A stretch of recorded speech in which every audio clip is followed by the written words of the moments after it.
Hi, my name's Zaynab. I'm a third year medical student at the University of Sheffield, and I'm currently undergoing a placement with Mr. Abdul at the Delta Centre. Today I'm going to be delivering a presentation on the types of anaesthetics. In today's presentation, I'll be going through what is anaesthesia, the types of anaesthetics, and the factors that influence the choice of anaesthetic used. So, what is anaesthesia? Anesthesia are medications used to prevent patients from feeling pain during procedures and surgeries. Now, there are different types of anesthesia and they can vary in risk, they can vary in how they affect the body. Now, there are four main types, starting with local anesthetic, regional anesthetic, sedation, which is also known as monitored anesthesia care, and general anesthetic. Now, local anesthetic tends to be more for minor surgeries and is lower risk and has lower effects on the body, whereas moving up to general anesthetic, you have a higher effect on the body and a higher associated risk. Going into local anesthetic, this type of anesthetic numbs a small area of the body using a one-time injection. It tends to be used in minor procedures such as biopsies, while stitching deep cuts or repairing broken bones. And like I mentioned, side effects and complications are generally quite rare, and if they do occur, they are very minor. So, where there are small procedures that can get away with using local anesthetic, this is what we would opt for. Moving on to regional anesthetic. This numbs a large part of the body, primarily using nerve blocks to do this. And it is administered either through an injection or a small catheter to that target area. Regional anesthetic is used in surgeries where either it's better for the patient to be awake or perhaps where the entire body doesn't necessarily need to be numbed and only a large portion. So, for example, in childbirth, where obviously the patient does need to be awake, epidurals are used, and this is a form of regional anesthetic. Another example is orthopedic knee and hip surgeries, where only really the lower portion of the body needs to be numbed, and therefore regional anesthetic would be suitable for this type of procedure.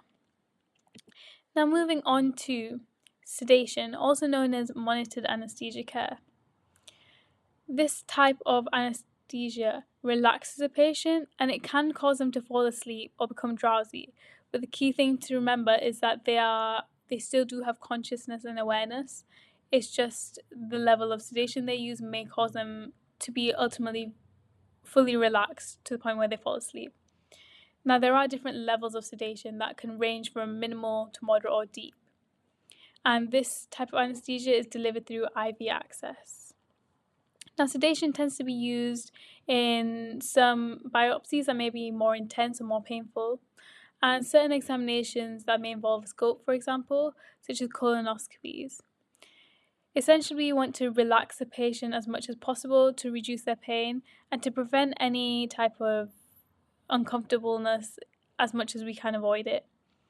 And therefore, some more intense examinations and biopsies, such as the ones I mentioned, may be useful to use sedation. Moving on to the last type of anesthetic, general anesthetic.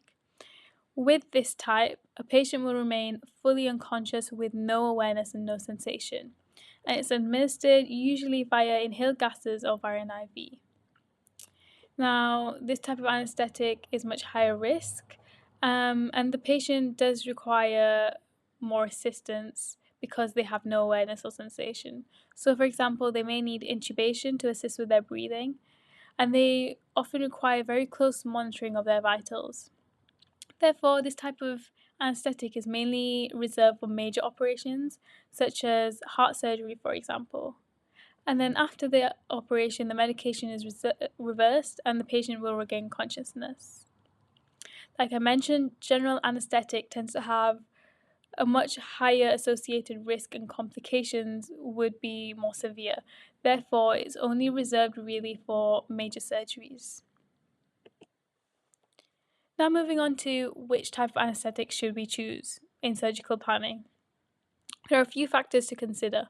one of the main ones being the type of surgery. Now, with minor surgeries and minor procedures, if you can use local anesthetic, you will, because it's much lower risk and there's low complications. However, some surgeries require the patient to be completely unaware. Some surgeries are a lot more major and require the patient to be completely unconscious. For example, open heart surgery, the patient would need to be under general anesthetic. And this is something to consider when picking which type of anesthetic to use. Another thing to mention is patient factors. So this can be things like any existing conditions like diabetes or kidney disease, which can be impacted by the type of anesthetic you choose, medications, any allergies, and airway anatomy. The reason airway anatomy is important is to consider patient safety. Obviously, if there's any issues with intubation, this is massively going to affect whether you choose something like general anesthetic, where they may require assistance with their breathing, for example. And it is important also to just know the patient and the surgeon preference when picking which anesthetic to use. Now, overall, local anesthesia tends to be associated with fewer side effects and fewer complications. And like I said, general anesthesia poses high risks. Therefore, general anesthesia is mainly reserved for more major procedures, and it does require very careful consideration during surgical planning when you're planning a major surgery, when you're choosing a type of anesthetic such as general anesthetic. Just to summarize what we've talked through, anesthesia is used in procedures to prevent pain and carry out safe operations. There are 4 main types, and the choice of which type depends largely on patient factors and various surgical factors. Thank you so much for listening.